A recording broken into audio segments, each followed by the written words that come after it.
అమ్మ తత్వమును ఆలపింతుము ఆలకించరండి, అమ్మను చూడ అభయము వేడ ఆలసించకండి.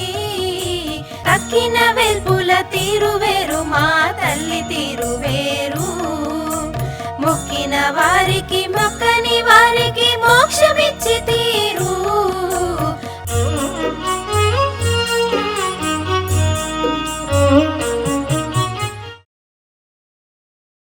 అమ్మ ఏం చదువుకోలే, కనీసం ఎలిమెంటరీ స్కూల్ పోయినట్టుగా కూడా ఆవిడ జీవిత చరిత్రలో ఉన్నట్టుగా మనకు అనిపించట్లే. ఆవిడకు ఒక ప్రత్యేకమైన ఒక సిద్ధాంతం ఏమన్నా ప్రపంచానికి చెప్పిందని చెప్పి మీరు భావిస్తున్నారా? ఉంటేదేమిటి? తప్పకుండా అన్నయ్య, అమ్మ నోటి నుంచి వచ్చే ప్రతి మాటలోనూ ఒక అద్భుతమైనటువంటి మెసేజ్ ఉంటుంది.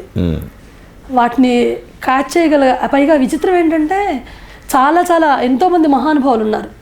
ఇప్పుడు కుర్తాళం పీఠాధిపతి, లేకపోతే సిద్ధేశ్వరానంద భారతి కావచ్చు, లేకపోతే పీఠాధిపతి శంకరాచార్యుల వారు కావచ్చు, లేకపోతే ఎవరైనా అంత చాలా మహామహులు గొప్పవాళ్ళు ఉన్నారు. వాళ్ళందరూ చెప్పేటువంటిది అందరికీ అర్థం కాదు.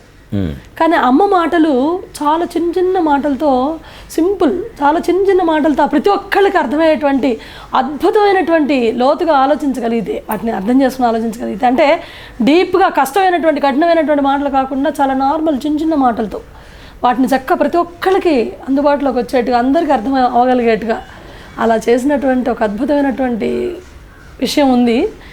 కానీ బహుశా నేను అవి మాట్లాడడానికి, అంత ఆధ్యాత్మికత గురించి మాట్లాడేటంత వయసు కానీ, అనుభవం కానీ, లేకపోతే బహుశా అంత స్టేటస్ నాకు ఉందో లేదో నాకు తెలియదు. స్టేటస్ ఏం లేదమ్మా, నాకు తెలిసిన నా అనుభవం ప్రకారం నాకు మాత్రం అమ్మే యాదేవి సర్వభూతేషు శక్తి రూపేణ సంస్థిత అన్నట్టు, తప్పకుండా అమ్మ శక్తి స్వరూపిణి, లేకపోతే ఇంకేముందన్నయ్య. అవును. ఒకటి ఏంటంటే, ఒక అమ్మలో అనేక మంది అనేక కోణాలు దర్శించారు. ఇది కాక కట్టుబాట్లు లేకుండా ఒకే పంక్తిని అందరినీ భోజనం పెట్టి అందరినీ కాపాడి దగ్గర తీసిన సామ్యవాది, ఆధ్యాత్మిక సామ్యవాది అనే వాళ్ళు ఉన్నారు. రకరకాలుగా చూశారు. ఎంత విశిష్టత అన్నయ్య, కులాలు మతాలు తేడా లేకుండా అలా చూడగలగడం. ఈ అన్ని లక్షణాలు కూడా అమ్మలోనే ఉన్నాయి. ఒకే అమ్మలో మీకు అన్నిటికంటే ఏ లక్షణం అంటే ఎక్కువగా ఇష్టం? నేను మళ్ళీ చదివి చెప్తాను, అమ్మగానే ఇష్టం. బాగుందమ్మా. నాకు అమ్మగానే అమ్మ ఎక్కువ ఇష్టం. రామకృష్ణ అనే నాకు బాగా జ్ఞాపకం. మహన్నవమి రోజున అన్నయ్య చాలా భయపడిపోయి కిందకి దిగేవాడు ఒకసారి, ఆ ఉగ్రత్వాన్ని భరించలేక. ఆవిడ నల్లగా ఎర్రటి అంచు కలిగినటువంటి నల్లటి చీర కట్టుకుని ఇంత కర్పూరం వెలిగించేవాళ్ళు ఆ స్టేజ్ మీద. ఆ అమ్మ అసలు ఇలా కళ్ళు ఇలా పెద్దవి చేసి, ఆ కళ్ళు, అది కూడా అన్నయ్య చాలా చిత్రమైనటువంటి అనుభవం నాకు. కళ్ళు ఒక్కొక్కసారి అసలు ఇంత అసలు ఉన్నాయా లేవా అన్నట్టు మూసుకునిట్టా ఉండేవి. ఒక్కోసారి ఎంత విశాలంగా కళ్ళు ఇంత విశాలంగా తెరుచుకుని క్లోజ్గా అమ్మని దగ్గరగా చూసిన అనుభూతి నాకు ఇది. కళ్ళు పెద్దగా ఉండేవి. అలాగే అంతెందుకు, ఎంత పెద్ద పెద్ద గజమాలలు ఈ రోజుల్లో చూస్తున్నాం బయట ఫంక్షన్స్లో, గజమాలలు మోయలేక 100 మంది మోసుకొస్తూ ఉంటారు. అంత పెద్ద గజమాలని పిట్టల్లో ఇంతే ఉండి కూడా ఎలా అసలు వాటిని ఎట్టా భరించేది? ఇవన్నీ మిరకిల్స్ కాకేంటన్నయ్య. అంత పెద్ద సింహాసనంలో కూర్చుంటే సింహాసనం మీద నిండుగా చక్కగా సింహాసనాన్ని సరిపోయేట్టు మహాశక్తి కూర్చున్నట్టు కూర్చునేది. ఓ చిన్న పీట మీద నాన్నగారి పక్కన మరి రవన్నయ్య పెళ్లిలో చూసాం కదా, అనేక పెళ్లిళ్ళలో చూసాం. ఆ కింద కూర్చుని పీటల మీద కూర్చోమంటే చిన్న గువ్వలాగా కూర్చుని అలానే ఉండగలిగేది. ఆవిడ ఏదైనా చేయగలరు. అవన్నీ చూసాం. అలాగే మేము చూసిన మిరకలు ఏంటంటే మా కళ్ళతో ఆ ఉడుకుతున్న సాంబార్లో అసలు ఆ చెయ్యి ఎలా ఉండేది, అత్యంత సుకుమారంగా. ఏదైనా తగిలితేనే అసలు మరకబడిపోతుందాం అన్నట్టున్నటువంటి ఆ చేతిని లోపలికి ఆ వేడి సాంబార్లో చేయి పెట్టి మొక్కనిట్ట పైకి తీసి అమ్మేలా అంటాన్ని మేము చూసాం. మా అక్క నేను ఇద్దరం, మాకు ప్రత్యక్ష నిదర్శనం అది, మేము చూసాం మా కళ్ళతో. అదొకటి మాకు. ఇది మనం బయట చెప్పుకునే అమ్మ చేయి కాలేదు అప్పుడు. దైవత్వం ఉంది, అనుమానమే ఉందంటో. కాకపోతే దైవత్వాన్ని మించినటువంటి అద్భుతమైనటువంటి మానవీయత ఇంకా ఎక్కువగా బయటికి ఎస్టాబ్లిష్ అవుతోంది, అవ్వాలి. అదే ఎక్కువగా బయటకు తెలియాలి. అంటే అమ్మ సిద్ధాంతం ప్రకారంగా కూడా దైవత్వం అంటూ ప్రత్యేకంగా ఓ చోట లేదు నాన్న. ఈ సృష్టి భగవంతుడే ఇన్ని రూపాలుగా ధరించి వాడే ఇన్ని రకాలుగా కనపడుతున్నాడు అని చెప్పాను. అంటే భగవంతుడు కానిదేది లేదు, మనం అనుకున్న మంచి చెడు కూడా భగవంతుడేనే అమ్మ చెప్పింది. సృష్టి భగవంతుడు నాన్న. అలాగే తర్వాత మీ జీవితంలో మీరు చాలా ఒడిదొడుకులు చూశారు. అమ్మ దైవం శక్తి అని నమ్మిన మీరు కష్టపడుతున్నప్పుడు ఈవిడ దైవం అయితే మన కష్టాలు ఎందుకు ఈ రకంగా చేయాలని చెప్పిన భావన మనసులో ఎప్పుడు కలగలేదా? ప్రసక్తే లేదు. ఎప్పుడు కూడా ఇంత మాత్రం జీవితం గడవడానికి కారణం అమ్మ అనుగ్రహం అని అనుకోవడం తప్ప అమ్మ అసలు ఎలా కారణం దానికి? ఒకవేళ అమ్మ దేవుడైనా కూడా దేవుడు ఎలా కారణం? దైవాన్ని ఎలా నిందిస్తాం? కర్మ సిద్ధాంతం అనేటువంటిది ఒకటి ఉంది. అమ్మ చెప్పిన సిద్ధాంతం ప్రకారంగా నాకు అర్థమైనంత వరకు ఏంటంటే కర్మ సిద్ధాంతం ఒకటి ప్రాచీనంగా వస్తున్నది. నాన్న కర్మకి జన్మకి మనకు అధ్యక్షదానికి చాలా తేడా ఉంది కదా. నీకు జన్మకి ఒక కర్మ కారణం పోయిన జన్మలతో అనుకుంటే నీ మొదటి జన్మ కారణం ఏ కర్మ మీద అంత భగవంతుడే సృష్టి మొత్తం మీరు నేనుగా అమ్మగా ఉన్నప్పుడు ఒకడు మరి ప్రత్యేకించి ఒకటి చేసేది కారణం కాదు కదా అనేది భావన. అందుకోసంగా మీకు వచ్చిన సుఖంతో పాటు కష్టం కూడా అమ్మే కారణం. అమ్మ కారణం అయినా కూడా అమ్మ కారణం అయినా కూడా దాంట్లో కూడా ఇంకా ఎక్కువ పెద్ద కష్టాలు లేకుండా తక్కువ కష్టంతోనే అమ్మ అనుగ్రహంతో బయటపడుతున్నాం అనేటువంటి భావన ఇప్పటి వరకు ఉంది. కానీ ఇది అమ్మ ఇలా ఎందుకు చేసింది, అమ్మ దేవుడు కదా నాకెందుకు ఈ కష్టాలు క్రియేట్, అసలు ప్రసక్తే లేదన్న నేను ఎవరు అసలు అట్లాంటి భావన ఎప్పుడు రాదు.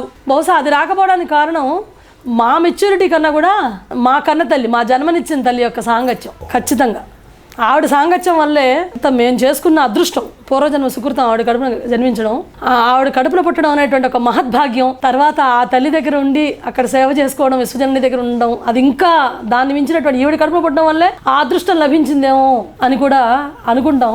అదే మీరు ఇంకేదన్నా అమ్మన గురించి చెప్పదలిచిందంటే చెప్పండి. చెప్తాను. నాన్నగారి గురించి చెప్పాలనుకుంటున్నాను. చెప్పండి. నాన్నగారు మేము చేసుకున్న మరో విశేషకరమైన అదృష్టం ఏంటంటే నాన్నగారు ఎప్పుడు మా ఇంటికి రావడం. అంటే అమ్మ భర్త శ్రీ బ్రహ్మానంద నాగేశ్వరరావు గారు మీ ఇంటికి వస్తుండేవారు బాగా.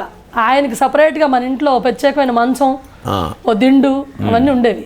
ఎవరుండేవారు? ఈ పేదింటికి ఓ నొలక మంచం, ఒక మామూలుగా ఉండే ఒక దిండు, అవి ప్రత్యేకంగా ఆయన దాని మీద పడుకొని వచ్చి మన ఇంట్లో పడుకుని వాకిట్లో మన నాన్నగారికి మీ నాన్నగారికి సాన్నిధ్యం చాలా, అంతే.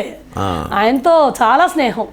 కోన సుబ్బారావు గారు, ఆయన పేరు సుబ్బారావు గారు కదా, కోన సుబ్బారావు గారు, నాన్నగారు, అందరు నాన్నగారు, వీళ్ళంతా మిత్రులు. ఎలా ఆటల్లో చిన్నపిల్లం కదా, నాన్నగారు వచ్చారని మంచినీళ్ళు కావాలంటే తెచ్చిపెట్టడం, లేకపోతే అమ్మ ఏదైనా చేసిస్తే తీసుకెళ్ళి ఆయన పెట్టడం, చల్లపిండి అవి ఏదైనా చేస్తే తీసుకెళ్ళి ఆయనకి ఇవ్వడం, తినడానికి అవి ఇస్తుండేవాళ్ళం. ఆయన అన్నీ ఏమైనా ఎప్పుడన్నా అమ్మ టాపిక్ వస్తే మీ అమ్మగారు అంటూ ఉదాహరిస్తూ మాట్లాడేవారు. ఆయన అప్పుడప్పుడు చెప్తుండేవాళ్ళు ఏమైనా విశేషాలు. అంటే చిన్నపిల్లలం కదా వింటుండేవాళ్ళం. ఏం చెప్పేవారు గుర్తున్నంతవరకు చెప్పండి. అంటే నా జ్ఞాపకం ఉన్నంత వరకు ఆయన అప్పుడప్పుడు మీ అమ్మగారు అలా కనబడుతుంది కానీ మూర్తి గారు అలా నార్మల్గా ఉన్నట్టు కనబడుతుంది కానీ అబ్బో చాలా విశిష్టత ఉందయ్యా మీ అమ్మగారులో అంటూ మొదలెట్టి చెప్పేవారు. ఇస్త్రీ బట్టలు చేసి ఇవ్వడం, అమ్మ ఈయన తొందరగా నాకు ఇస్త్రీ బట్టలు కావాలి, ఏంటి ఇలా నలిగిపోయి ఉన్నాయంటే వాటిని తీసుకుని ఒకసారి ఇలా అని ఇచ్చేసేవారంట. అవి వెంటనే నీట్గా చక్కగా గుమగుమలాడిపోతూ చక్కగా విశిష్టంగా చక్కగా అంత ఇస్త్రీ చేసినా కూడా అట్లా స్మెల్ రాదుట, వాసన సువాసనలు వెజ్జలతో చక్కగా బట్టలు గుమగుమలాడుతూ ఉండేవిట. ఇవన్నీ చదువుతుండేవారు చిన్న చిన్న అప్పుడప్పుడు సందర్భానుసారంగా. అదే పనిగా చెప్పేవారు కాదు. ఎప్పుడన్నా మాట మీద వస్తే అమ్మ గురించి 4 మాటలు చదువుతుండేవారు నాన్నగారు. చాలా అభిమానంగా ఉండేవారు. మేము చేసుకున్న పూర్వజన్మ సుకృతం అమ్మతో పాటు నాన్నగారి సాంగత్యం కూడా మాకు కలిగి ఉండడం నేను మర్చిపోలేను. చాలా చిత్రంగా ఆయన పరమపదించిన రోజున అసలు సంబంధం లేదు, అవకాశం కూడా లేదు అలా అవడానికి. ఆయన పడుకునే మంచం దిండు 2 సపరేట్గా ఉండేవని చెప్పాను కదా. ఒక గడ్డి బండి వచ్చింది వాకిట్లో, గడ్డి బండి. అసలు అది అంత నెట్టుకుని అంత డ్యామేజ్ అవ్వడానికి అవకాశమే లేదు. మీరు ఎక్కడున్నారు అప్పుడు? నేను మీకు బాగా ఐడియా ఉండొచ్చు, వెనకాల మన అమ్మ బిల్డింగ్కి వెనక పక్క మనం జెండాలు పంపులు ఉండేవి గుర్తుందా, పబ్లిక్ పంపులు, బాత్రూమ్స్ ఉండేవి అప్పట్లో. అక్కడే స్నానాలు చేస్తూ ఉండేవాళ్ళం అందరింటి వెనకాల. ఆ వెళ్ళే దారిలో దినకర్ అనేవాళ్ళు ఇల్లు మొదటిది, పక్కనే మా ఇల్లు, మా ఇంటి పక్కనే మన గోపాల్ అనేవాళ్ళు ఇల్లు, ప్రభావతి గోపాల్ వాళ్ళు ఉండేవాళ్ళు, గరుడాద్రి గోపాల్ వాళ్ళు ఉండేవాళ్ళు. అక్కడ ఆ బయట వెనక పక్క బయట మంచాలు వేసుకుని వీళ్ళు కబుర్లు చెప్పుకునేవాళ్ళు సాయంత్రం పూట. అట్లాగే అన్నయ్య అంటే కూడా బాగా ఇష్టం. మా అన్నయ్య బ్యాడ్మింటన్ ఆడుతూ ఉండేవాడుగా, బ్యాడ్మింటన్, టేబుల్ టెన్నిస్ ఇవన్నీ ఆట కోసం వెళ్తూ ఉండేవాళ్ళు. వారు పరమపదించిన రోజున చాలా చిత్రంగా బండి వచ్చింది అన్నయ్య, గడ్డి బండి వచ్చిందట్టు వచ్చి ఆ మంచాన్ని అంటే ఎట్లా అసలు ఛాన్సే లేదు, అసలు ఎట్లా అయిందో తెలియదు. ఆ మంచం అసలు ఇలా మడత పడిపోయినట్టు, అంటే మంచం మళ్ళీ వాడడానికి లేకుండా అలా విరిగిపోయినట్టు. ఆయన తర్వాత చనిపోయినారా అప్పుడే పోయినారా? పోయిన వెంటనే, ఆయన పోయిన రోజే మేము అది అంటే ఒక సెన్సిటివ్ ఫీలింగ్ మనసులో, ఏమని వారు పోయారు వారితో పాటే అది కూడా అలా అయిపోయింది అనే ఒక భావన మనసుని ఆ రోజు నా జ్ఞాపకం. వీళ్ళు అనుకోవడం ఇంట్లో ఇంకా చిన్నపిల్లలమే చాలా కలిసి వేసింది, మనసుని చాలా కదిలించేసింది. అట్లాగే హైమాలయంలో హైమక్కయ్య కూడా అక్కడ ఆలయం కట్టింది. లలిత లక్షణామర్చన కోటినామర్చన జరుగుతుంటాయి. ఆ ఆలయంలో ఏం జరిగినా, ఏం పూజ చేసుకున్నా, అభిషేకాలు చేసుకున్నా, ప్రదక్షిణాలు చేసినా మనసులో కోరికలు నెరవేరుతాయని చెప్పిన జిల్లెముడి సోదరుల యొక్క నమ్మకం, విశ్వాసం, అనుభవం. అవును. మీకు ఎప్పుడైనా అప్పుడు అక్కడ ఏదైనా కోరికతో చిన్నప్పుడు కానీ తర్వాత కానీ అభిషేకం కానీ ప్రదక్షిణాలు కానీ చేసుకున్నారా? చాలా అభిషేకాలు చేసుకున్న శేషక్కయ్య ఉండేవారు, కొమరవోలు శేషక్కయ్య. ఆవిడ ఆధ్వర్యంలో చాలాసార్లు అభిషేకాలు, తర్వాత పూజలు, ముఖ్యంగా నవరాత్రులు పూజలు చేసుకోవడం. తర్వాత కొన్నాళ్ళు మహోదధిలో, జీవిత మహోదధిలో తరంగాలు చదివించారు మైక్లో, ప్రతిరోజు ఒక్కొక్క అధ్యాయం అలా చదవడం, ఇవన్నీ చేసాము. లలితా సహస్రనామం అవన్నీ రెగ్యులర్గా వారంలో 2 సార్లు జరిగేవి కదా, లక్షణామార్చన అవి, వాటన్నిటిలో పాల్గొనడం జరిగింది. కానీ కొంచెం చిన్న తేడా ఏంటంటే, నేను ఎక్కువగా అమ్మ మీద ఝాసలో ఉండేదాన్ని. మా అక్కయ్య శ్యామల అది ఎక్కువగా హైమాలయం మీద డిపెండ్ అయి ఉండేది. దీనికి కారణాలు ఉన్నాయి. సహేతుకమైన విషయం ఏంటంటే, అక్కడ వాళ్ళు వెళ్ళండి అవతలకి వెళ్ళండి, ఇక్కడ వద్దు అని చెప్పి లాలన్నయ్య లాంటి వాళ్ళు కొద్దిగా కోప్పడి బయటికి గెంటేయడాన్ని అక్క సహించలేకపోయేది. ఎక్కడ పైన అమ్మ దగ్గర దర్శనానికి వెళితే ఒకసారి నన్ను నెట్టేశాడు మెట్ల మించి, కింద పడిపోయాను. చిన్నపిల్లని కదా, తను ఏంటంటే క్యాజువల్, తనకు కూడా వేరే ఏం లేదు, అక్కడ డిస్టర్బెన్స్ గొడవ చేస్తారనే దీంతో వెళ్ళి అమ్మకి దొడ్లో, మనం అప్పుడు పూరిపాకల్లో ఉండేవాళ్ళం వెనకాల, మన దొడ్లో సన్నజాజి పూలు, అమ్మకి పచ్చ కనకాంబరాలు అంటే ఇష్టం. మీరుంటున్న ఇంటి దొడ్లో పూసేది మా దొడ్లో పచ్చ కనకాంబరాలు, ఆ మాచిపత్రి, సన్నజాజి పూలు ఇవన్నీ వేసి సాయంత్రం అయ్యేసరికి చక్క పూలు కట్టుకొని ప్రతిరోజు అమ్మకి ఆ పూలు తీసుకెళ్ళి ఇవ్వడం అలవాటు. అలాగే తీసుకుని వెళ్ళా. ఇట్లా నెట్టేసరికి చిన్నపిల్లలు కదా, పడిపోయా మెట్ల మించి పడిపోయి ఇంటికి వచ్చాను, పడుకున్నాను. విపరీతమైన జ్వరం వచ్చేసింది. అమ్మ దగ్గరికి వెళ్ళలేదు కదా, జ్వరం, విపరీతమైన జ్వరం. సత్యవాణిని పిలుచుకొచ్చారు వీళ్ళు, జ్వరం వచ్చేసింది, వణికిపోతుందని. చూసి ఏమీ లేదు, దానికి ఏం ప్రాబ్లం లేదు, ఎందుకలా అంత తగ్గిపోతుంది అని చెప్పి ఓ మందు డోసు ఇచ్చారు, వెళ్ళిపోయారు ఆయన. ఎప్పుడో రాత్రి వేళ వీళ్ళందరూ పడుకుని ఉన్నారు, లేచి వెళ్ళిపోయా. పైకి వెళ్ళి సరాసరి వెనక్కి వెళ్ళిపోయా. తెలుసుగా అమ్మ ఎక్కడ ఉంటుందో, ఏ టైంలో. వెనక్కి వెళ్తే వెనకాల చిన్న డోర్ ఉండేది, ఇప్పుడు అంతా మారిపోయినాయి అన్ని. లోపలికి వెనకాల వెళ్తే వెనకాల అమ్మ మంచం మీద కూర్చుని ఉంది. వెళ్ళి ఆ పూలు చేతులు ఆ పూలు అట్టగా ఉన్నాయి పక్కన, పూలు తీసుకెళ్ళి ఇచ్చా, తీసుకుంది. అమ్మా లాలని నేను నెట్టేశాడా? మీరేం చెప్పలా? ఏమీ చెప్పలా, జస్ట్ వెళ్ళా అంతే. నుంచున్నా వెళ్ళి ఇంతే గౌన్ వేసుకుని బుడతగా నుంచుంటే, అమ్మా లాలని నేను నెట్టేశాడా, జ్వరం వచ్చిందా నీకు, దా ఇట్రా అని చెప్పి దగ్గరికి పిలిచి కాళ్ళ మీదంతా వాళ్ళు మల్లెపూలు, తమలపాకులు పూజ చేస్తున్నారు. మామిడి పళ్ళు కూడా ఉన్నాయి, మామిడి పళ్ళ కాలం, వేసం కాలం బహుశా. పూలు ఇవ్వచ్చు కదా, మల్లెపూలు ఇవ్వలా.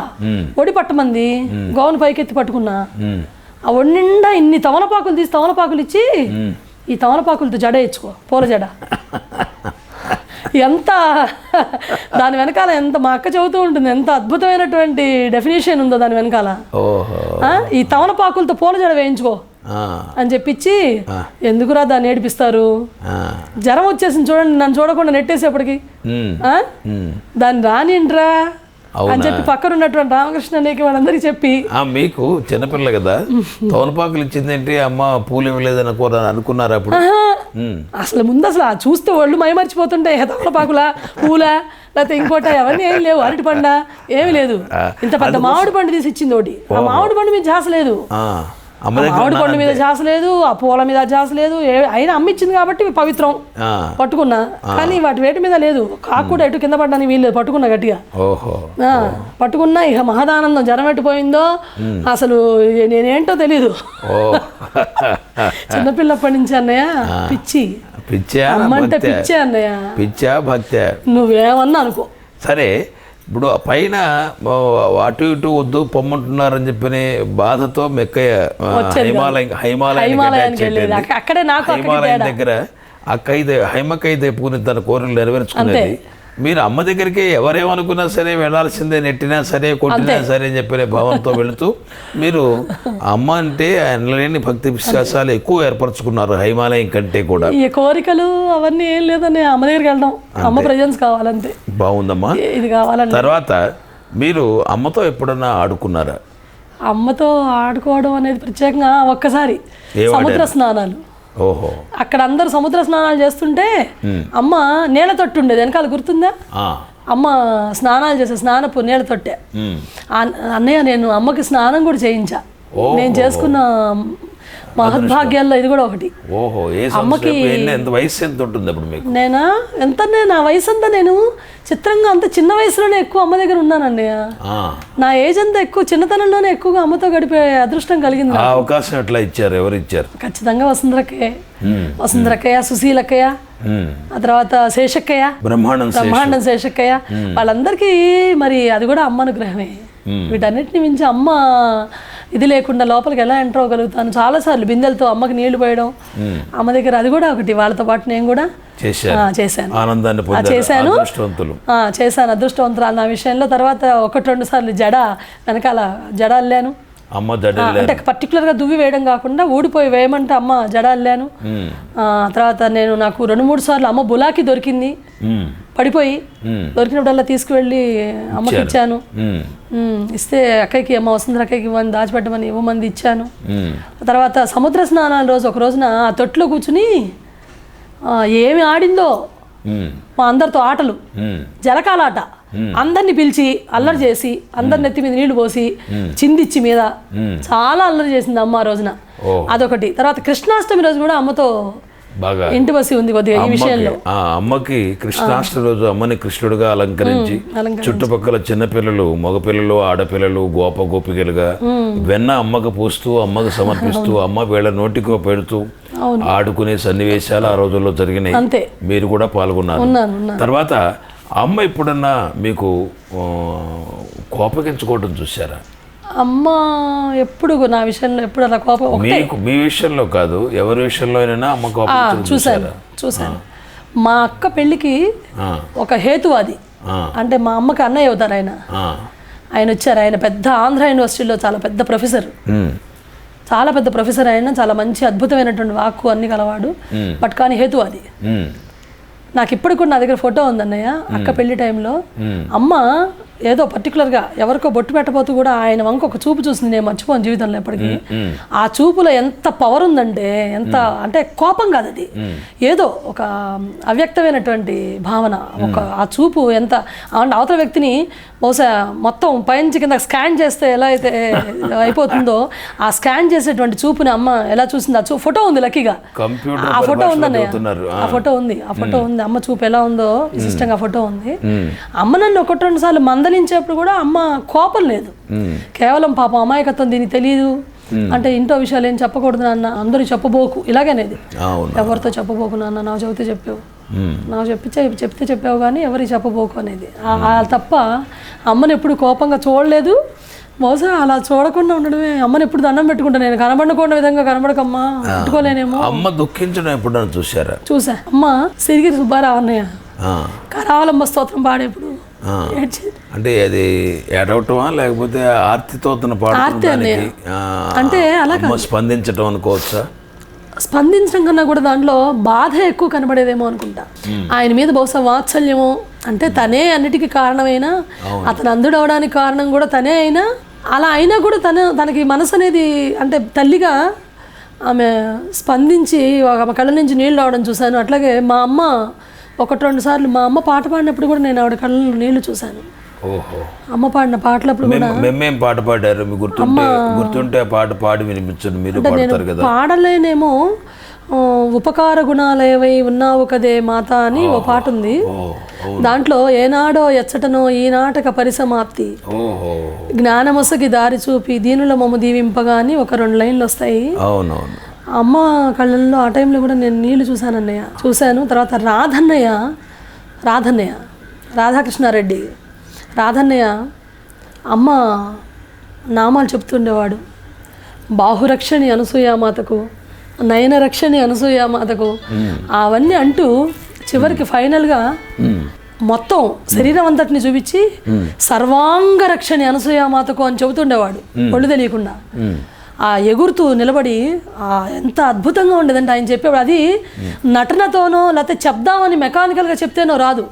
మెకానికల్గా చెప్పేవాళ్ళు కూడా ఉంటారు కొంతమంది, అట్లా రాదు. ఆయన ఆర్తితో లోపల నుంచి అసలు తన్నుకుంటూ చెప్పేవాడు ఒక్కొక్కటి. ఆ చెప్పేప్పుడు కూడా సమ్ టైమ్స్ అమ్మ కళ్ళలో తడిని నేను చూశాను. కాబట్టి చిన్నప్పుడు అమ్మ సమక్షంలో ఉండటం మూలంగా రకరకాల వ్యక్తులు వాళ్ళ యొక్క భావాలు, అమ్మ అనుగ్రహాన్ని, మంచి మంచి సంఘటనల్ని మీ ఆధ్యాత్మికంగా, మీ మనస్సు మీద లౌకికంగా అన్ని రకాలుగా జిల్లెలమూడి అమ్మ, ఆ వాతావరణం, వ్యక్తులు ముద్ర బాగా వేసిందమ్మా. బాగా చాలా బాగుంది. ఇందాక మీరు చెప్పారు సిరిగిరి సుబ్బారావు గురించి 2 మాటలు మీరు చెప్పారు కాబట్టి చెప్పాలి. నేను చెప్పాలి. అంధ సోదరుడు, దాదాపుగా పర్చూరు మండలం నుంచి వచ్చేవాడు. వ్యవహార రీత్యా మేదర కుటుంబంలో, పేద కుటుంబంలో పుట్టినవాడు. బాగా పాడగలిగేవాడు. లక్ష్మీ నృసింహ కరావలంబ స్తోత్రం పాడుతూ అమ్మని, తర్వాత శ్రీ పన్నాల రాధాకృష్ణ శర్మ గారు రాసిన అమ్మ మీద రాసిన కరవాలంబ స్తోత్రం అది పాడుతూ ఆర్తితో ఆయన పాడిన పాటకి అమ్మతో పాటు ఎన్ని వందల మంది, వేల మంది వచ్చినా వాళ్ళ హృదయాన్ని ఆర్తితో ద్రవించేవి సత్యం. ఏంటంటే ఆ సిరిగిరి సుబ్బారావు అన్నయ్య ఆ మొత్తం అంతా రాధాకృష్ణ శర్మ గారు రాసింది పాడిన చివర్లో ఒక్క 4 లైన్లు తన సొంతగా రాసుకున్నాడు. అన్ఫార్చునేట్లీ అది మిస్ అయ్యాం, ఇప్పుడు లేదు ఎక్కడ.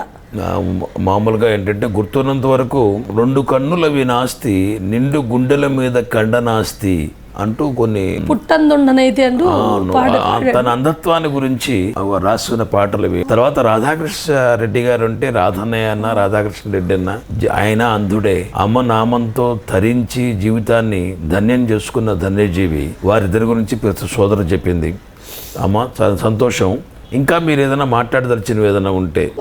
ఒకరోజు చాలా అదృష్టకరమైన విషయం ఒకటి జరిగింది, మేము ఊహించిన విషయం. అంటే అమ్మలా అంటే అద్భుతమైన వ్యక్తి సామాన్యమైన మామూలు ఇళ్ళకి తొందరగా అమ్మ రావడం అనేది కొంచెం అసంభవమైన విషయం కదా. అంటే మీరు జిల్లెలమూడిలో ఉంటున్న పూరింట్లో వచ్చారా? అంటే పూరింట్లో రాలేదు, పైన చెక్కల గది ఉండేది ఒకటి, చెక్కల రూమ్ అని. మేడ మీదకి మారారు. చిన్న గది ఉండేది, 2 గదులు ఉండేవి. పక్కనే చీరాల డాక్టర్ గారి గది ఉండేది.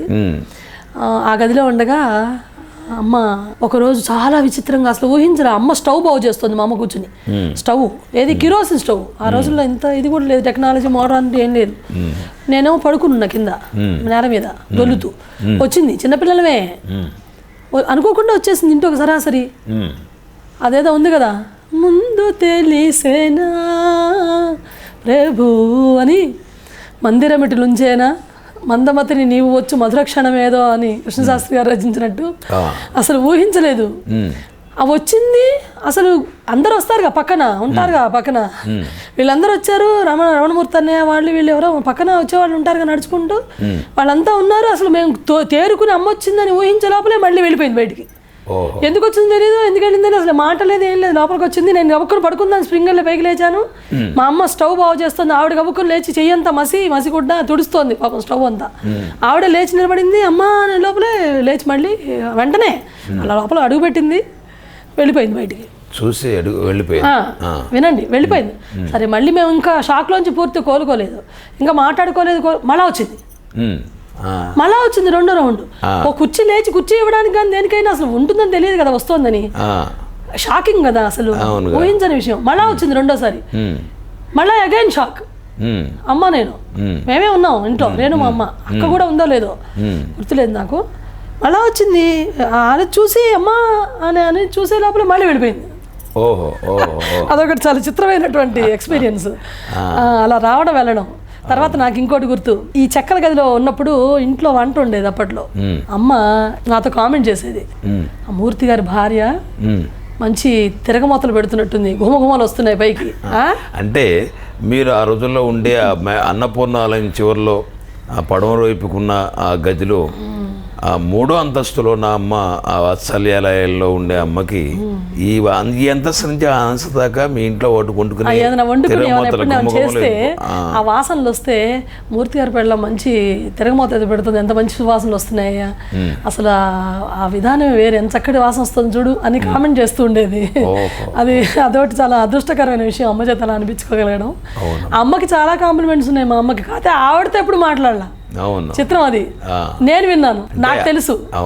జిల్లెలమూడిలో ఉండడం అనేటువంటి ఒక మహాద్భుతమైనటువంటి విషయం వల్లే ఆ నమ్మకం జమకం, లలితా సహస్రనామం ఇవన్నీ సాధ్యమైనవి. లేకపోతే మా వాళ్ళు అక్కడ మంత్రపుష్పం చక్కగా చదవడం శుద్ధంగా, అతి చిన్న వయసులో, అంత చిన్న వయసులో అసలు ఒక పదాన్ని పరిశుద్ధంగా పలకడం కూడా రాదు. అట్లాంటి వయసులో అతి చిన్న వయసులో అయాచితంగా ఊహించినటువంటి అదృష్టాలు అవన్నీ చాలా అద్భుతంగా, చాలా ఊహించిన అదృష్టాలు అన్నయ్య. మీరు మీ అనుభవంతో, ఇప్పుడు అమ్మ శరీరంగా లేదు, అంతటా ఏమున్నది, శరీరంతో ధరించలేదు, అయినా అక్కడ కార్యక్రమాలు అమ్మ ఆశయానికి అనుగుణంగా నడుస్తున్నాయి.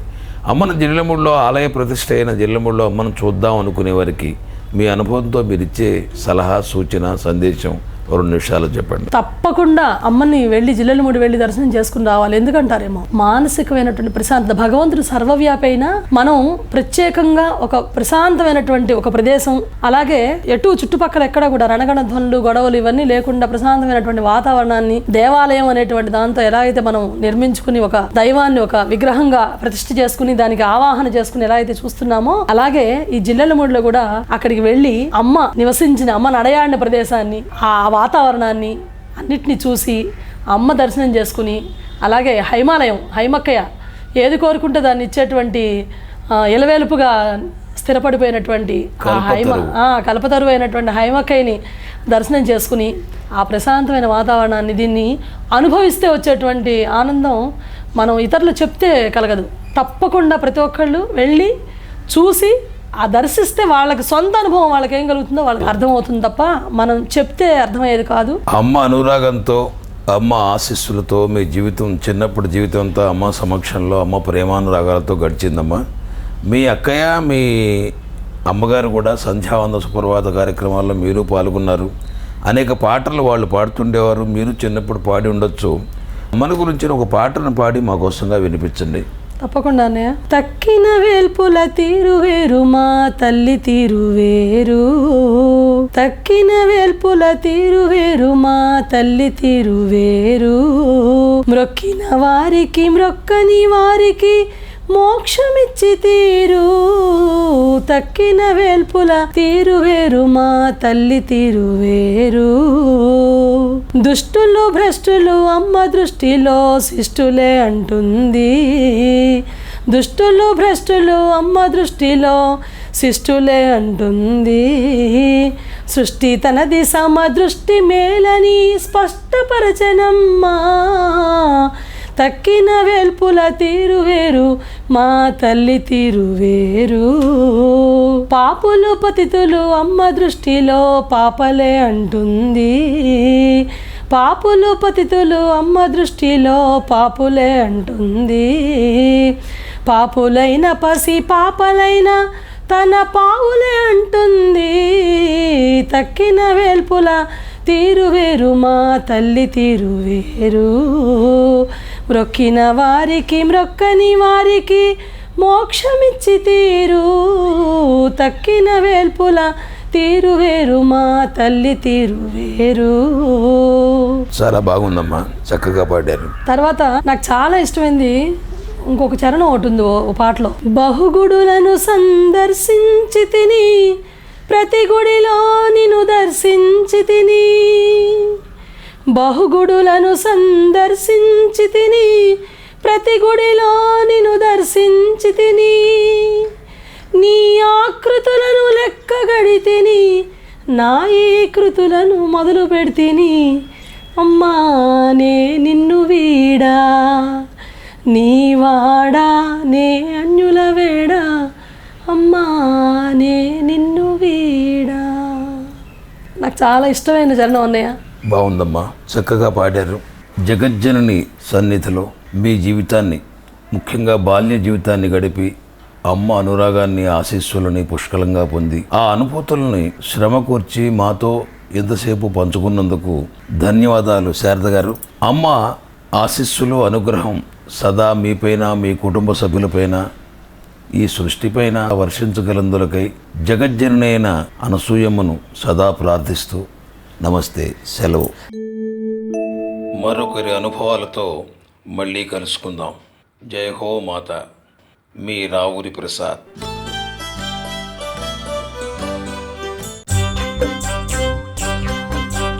రండి రండి జిల్లెలమూడి, లెండి లెండి నిద్రను వీడి. అన్నలారా రెండు కన్నులారా మీరు అమ్మను కంటారు, అమ్మవారంటారు. రండి రండి జిల్లెలమూడి, లెండి లెండి నిద్రను వీడి. రండి రండి జిల్లెలమూడి, లెండి లెండి నిద్రను వీడి. రండి రండి జిల్లెలమూడి, లెండి లెండి నిద్రను వీడి.